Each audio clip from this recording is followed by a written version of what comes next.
सभी को नमस्कार।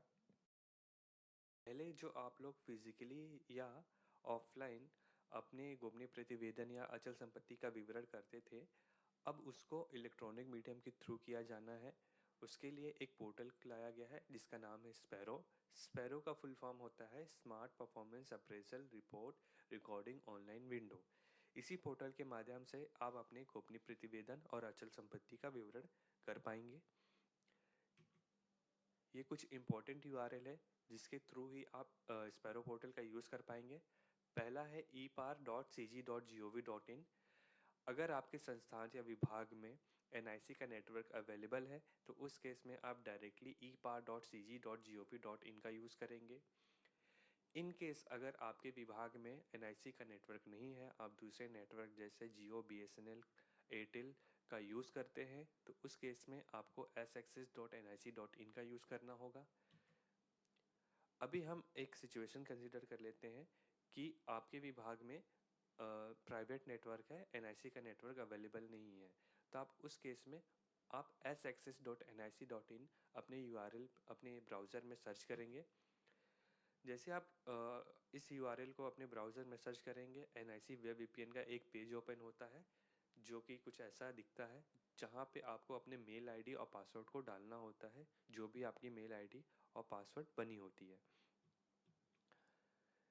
कई बार जब हम लोग अपने मेल आईडी और पासवर्ड को यहाँ पे फिल करके लॉगिन करते हैं, साइन इन करते हैं, तो मैक्सिमम लोगों को ये ऑथेंटिकेशन फेल्ड का इशू आता है। इसका रीज़न ये है कि आपका वेब वीपीएन क्रिएट नहीं हुआ है। जनरली जब हम लोग वेब वीपीएन के पेज पे लॉगिन करते हैं तो बेसिकली ये प्रोसेस इसलिए किया जाता है ताकि हम एनआईसी के नेटवर्क से कनेक्ट हो सकें।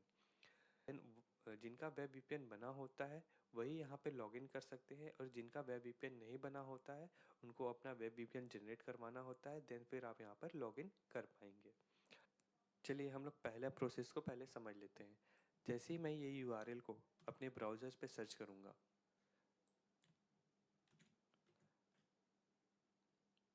देख सकते हैं एनआईसी वेब वीपीएन का ये पेज ओपन होता है।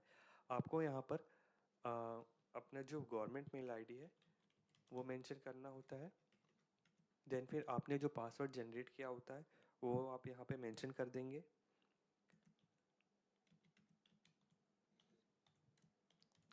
उसके बाद साइन इन पे क्लिक करेंगे। जैसे साइन इन पे क्लिक करेंगे आपको सेंड ओटीपी का एक ऑप्शन आएगा। आपको सेंड ओटीपी पे क्लिक करना है। आप जैसे सेंड ओटीपी पे क्लिक करेंगे आपके रजिस्टर्ड मोबाइल नंबर पर आपको एक ओटीपी प्राप्त होगा। उस ओटीपी को आपको यहाँ पे फिल करना होगा। ओटीपी फिल करने के बाद आपको साइन इन वाले ऑप्शन पे क्लिक करना है।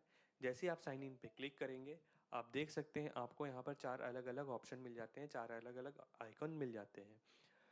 अगर आपको स्पैरो पोर्टल के माध्यम से अपने अचल संपत्ति या गोपनीय प्रतिवेदन का विवरण करना है, भरना है, तो उस केस में आप स्पैरो CHAS वाले ऑप्शन पे या आइकन पे क्लिक करेंगे। जैसे ही स्पैरो CHAS वाले ऑप्शन पे क्लिक करेंगे आपको ये परिचय के पेज पे रीडायरेक्ट करेगा।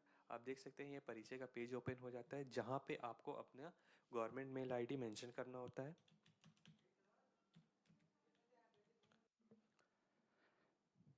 इस बात का खास ध्यान रखेंगे जब भी आप फर्स्ट टाइम लॉगिन करते हैं परिचय के पेज में, तो आपको फर्स्ट टाइम लॉगिन पे अपनी मेल आईडी और पासवर्ड का ही यूज़ करना है। ऑल्दो इसमें मोबाइल नंबर का भी ऑप्शन आता है, बट आपको वो ऑप्शन फर्स्ट टाइम लॉगिन पे यूज़ नहीं करना है, वरना हो सकता है जब भी आप लॉगिन करेंगे देन आपको यूज़र नॉट ऑथराइज का एक एरर आ जाए। तो इस बात का खास ध्यान रखें जब भी आप फर्स्ट टाइम लॉगिन करेंगे तो उस केस में आप मेल आईडी और पासवर्ड का ही यूज़ करेंगे। उसके बाद जैसे आप मेल आईडी और पासवर्ड फिल करेंगे उसके बाद सिर्फ नीचे वाले चेक बॉक्स पे आप टिक करेंगे आई कंसेंट टू परिचय वाले ऑप्शन पे और नेक्स्ट करेंगे। अब जैसे ही नेक्स्ट करेंगे आपके मोबाइल नंबर पर एक ओटीपी आएगा। ओटीपी फिल करने के बाद आपको नेक्स्ट करना है। अब जैसे ही नेक्स्ट करेंगे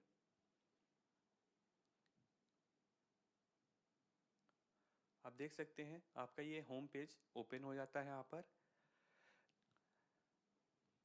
जब भी आप फर्स्ट टाइम लॉगिन होते हैं तो आपको कुछ डिटेल्स को यहाँ पर चेक करना होता है, जैसे आपके सर्विस का नाम और आपका नाम, आपके नाम की स्पेलिंग और आपके नाम के सामने जो एप्लीकेशन लगा है जैसे मिस्टर, मिसेस या डॉक्टर वो सही है कि नहीं, ये सारी चीज़ें ज़रूर चेक कर लें। सर्विस को ज़रूर चेक कर लें। सर्विस को हम लोग और अच्छे से समझते हैं। हर अलग अलग कर्मचारी और अधिकारियों के लिए अलग अलग सर्विस बना है और ये सर्विस अलग अलग कंडीशंस के अकॉर्डिंग बनाया गया है। जैसे सबसे पहले अगर हम लोग बात करें तो कुछ जो सर्विस बने हुए हैं वो डेजिग्नेशन बेस्ड पे बने हुए हैं। जैसे कोई आईएएस अधिकारी हैं तो उनके सर्विस का नाम आईएएस होगा। जो आईपीएस अधिकारी होंगे उनके सर्विस का नाम आईपीएस होगा और जो आईएफएस अधिकारी होंगे उनके सर्विस का नाम आईएफएस होगा। इसके अलावा डिपार्टमेंट वाइज भी कई सारे सर्विस बनाए गए हैं। जैसे आप देख सकते हैं कि पंचायत, कोई अगर पंचायत डिपार्टमेंट से बिलोंग करता है तो उनके सर्विस का नाम पंचायत डिपार्टमेंट्स के नाम से ही रहेगा। जो फाइनेंस के होंगे उनके सर्विस का नाम फाइनेंस डिपार्टमेंट के अकॉर्डिंग होगा। जो रेवेन्यू डिपार्टमेंट के होंगे उनके सर्विस का नाम रेवेन्यू डिपार्टमेंट के अकॉर्डिंग होगा, एंड एक्सेट्रा एंड एक्सेट्रा।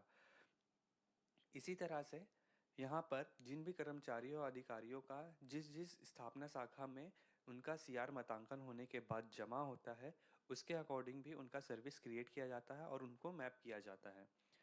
जैसे हम लोग एक एग्जांपल ले लेते हैं पंचायत डिपार्टमेंट। पंचायत डिपार्टमेंट के कुछ कर्मचारियों और अधिकारियों का जो सीआर है, जो गोपनीय प्रतिवेदन है, वो अंतिम मतांकन के बाद मंत्रालय में जमा होता है, मंत्रालय के स्थापना शाखा में जमा होता है। तो उन कर्मचारियों का जो सर्विस का नाम होगा वो panchayat class A and B के नाम से होगा। कुछ ऐसे कर्मचारी होंगे जिनका सीआर मतांकन होने के बाद उनके डायरेक्टरेट में जमा होता होगा। तो उस केस में उन सभी कर्मचारियों और अधिकारियों का जो सर्विस का नाम होगा वो पंचायत डायरेक्टरेट के नाम से रहेगा। कुछ ऐसे कर्मचारी होते होंगे जिनका सीआर मतांकन होने के बाद जिले में ही जमा हो जाता होगा। उस केस में उनके सर्विस का नाम पंचायत डिस्ट्रिक्ट के नाम से रहेगा। कुछ ऐसे भी यूज़र्स होंगे या ऐसे भी कर्मचारी होंगे जिनका सीआर या गोपनीय प्रतिवेदन मतांकन होने के बाद अंतिम में डिवीज़न ऑफिस में जाकर जमा हो जाता होगा। तो उस केस में उनकी जो सर्विस का नाम होगा वो पंचायत डिवीज़न के नाम से होगा। जब भी आप फर्स्ट टाइम लॉगिन करेंगे तो आप अपने आईडी में इस सर्विस को ज़रूर जांच लें कि ये सर्विस आपके स्थापना के अनुसार मेंशन है कि नहीं। अब हो सकता है कि कई यूज़र जब फर्स्ट टाइम लॉगिन करें तो उनका जो फर्स्ट पेज या होम पेज रहे वो कुछ ऐसा दिखे। उनको ये पेज ना दिखकर उनको कुछ ऐसा ये अलग अलग सर्विस वाला ऑप्शन आए। तो ये उनके केस में होता है जिनको मल्टीपल सर्विस अलॉटेड होता है। इसको थोड़ा और अच्छे से समझते हैं हम लोग। जैसे कोई आईएएस ऑफिसर है, उनको अगर खुद का अपना पार भरना हो या खुद का आईपीआर या अचल संपत्ति भरना हो तो वो अपने सर्विस आईएएस सर्विस को सिलेक्ट करके देन फिर लॉगिन करेंगे, तब जाके उनका वो होम पेज यहाँ पर ओपन होगा।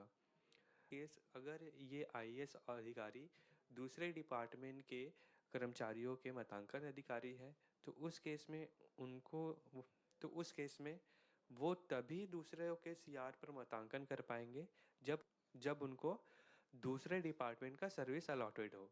जैसे अगर वो फाइनेंस डिपार्टमेंट के कर्मचारियों का मतांकन करते हैं तो उस केस में उनको फाइनेंस का सर्विस अलॉट होना चाहिए। ऐसे ही अगर वो रेवेन्यू डिस्ट्रिक्ट के एम्प्लॉयज़ का मतांकन अधिकारी होंगे तो उस केस में उनको रेवेन्यू का भी सर्विस अलॉट होना चाहिए, तभी वो रेवेन्यू के डिस्ट्रिक्ट के यूज़र्स के सीआर पर मतांकन कर पाएंगे। तो इस बात का ध्यान रखें कि जब भी आप फर्स्ट टाइम लॉगिन कर रहे हैं और आपको कुछ ऐसा इंटरफेस देखने को मिल रहा है तो अगर आपको अपना खुद का पार या आईपीआर भरना है तो उस केस में वो अपने सर्विस को सिलेक्ट करके देन फिर अपने पार को या अपने आईपीआर को फिल करेंगे।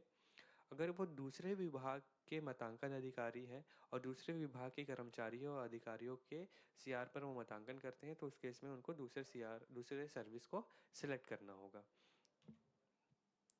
कुछ लोग जब लॉगिन करते हैं फर्स्ट टाइम तो उनको ये इशू देखने को मिलता है। अब ये इशू आता क्यों है इसका रीज़न समझ लेते हैं। पहला कंडीशन, उनका स्पैरो पोर्टल में ऑनबोर्डिंग नहीं हुआ है। तो जिनका भी स्पैरो पोर्टल में ऑनबोर्डिंग नहीं हुआ होता है उस केस में उनको ये इशू देखने को मिलता है। दूसरा जो मेन रीज़न है वो मे बी यूआईडी के चलते हो। अगर आपका ऑनबोर्डिंग प्रॉपरली हो चुका है, सारा डाटा आपका करेक्ट है, तो मे बी ये हो सकता है कि आपका यूआईडी जो मेंशन है स्पैरो पोर्टल में वो गलत हो। यूआईडी क्या होता है ये समझ लेते हैं। जब भी आपका मेल आईडी जनरेट होता है एनआईसी के थ्रू, तो मेल आईडी के साथ साथ आप देख सकते हैं यहाँ पर एक यूआईडी भी जनरेट होता है। Mail ID, email ID and then UID. Generally mail ID और यूआईडी एकदम सेम होते हैं, बस इनमें डिफरेंस यही होता है कि इसमें एट द रेट का पार्ट होता है ईमेल आईडी में, और यूआईडी में एट द रेट के बाद का पार्ट नहीं होता, डोमेन नहीं होता है। और मैक्सिमम केस में जो भी यूआईडी रहता है वो आपके मेल आईडी से मैच होते रहता है। जनरली यही मेंशन किया जाता है स्पैरो पोर्टल में, लेकिन कुछ लोगों के केस में इनका यूआईडी डिफरेंट जनरेट हो जाता है।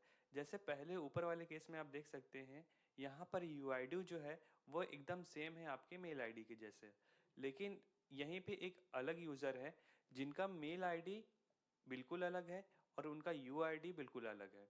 तो इस रीज़न की वजह से भी लोगों को user not authorised to access the service वाला एरर फेस करना पड़ता है। तो जिनको भी ये एरर फेस करना पड़ रहा है, वो अपना यूआईडी चेक कर लें, यूआईडी पता करवा लें, देन उसको अपडेट करवा लें। आप अपडेट करवा लेंगे देन फिर आप वापस से इस होम पेज पे आप लॉगिन कर पाएंगे। पर हमारा लॉगिन का प्रोसीजर कंप्लीट हो जाता है,